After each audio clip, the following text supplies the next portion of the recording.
0.1 degrees north, 60.6 degrees west, and this is a rapidly intensifying hurricane which could approach Category 5 intensity as it passes through the Lesser Antilles and then onto Puerto Rico and the Hispaniola.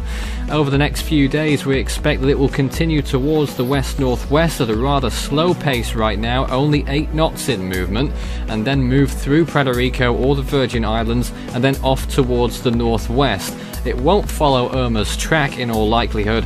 It will probably move towards the open waters of the Western Atlantic, but its future beyond that is unclear. It's a stage 6 on the CDPS scale right now. It could cause devastation. It's 45 miles east of Dominica, 97 miles southeast of Guadeloupe, and 151 miles southeast of Montserrat. There it is right now displayed on the screen. You'll see the satellite imagery shortly, and that's something to behold as well. Hurricane warnings are in effect for all of those areas plus more, all the way towards Puerto Rico. You can see the chances of hurricane conditions on the right hand side. Dominica 87%, I'd go higher personally. Guadeloupe 17%, I'd go high with that as well. That's a surprise, but also you can see the percentage chances for parts of Puerto Rico and the Virgin Islands, above half chance for many of those locations. Tropical storm warnings in effect for large parts of the rest of the Lesser Antilles. It's another mess that we're in here right now in the aftermath of Irma and Jose. A terrible year so far in this part of the world.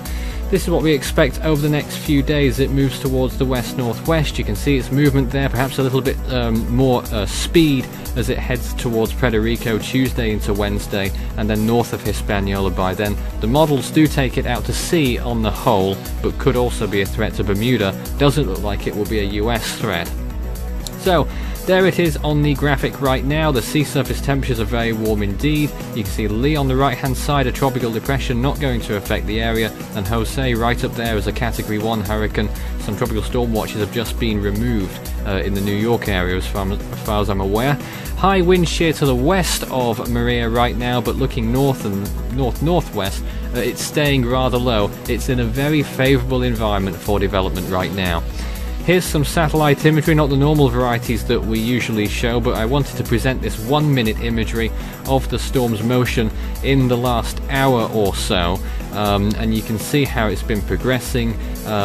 The eye looking very well defined and gaining in temperature remarkably in the last hour or two, and more strengthening is very possible, though of course quite easily it could just its eye could collapse indeed, and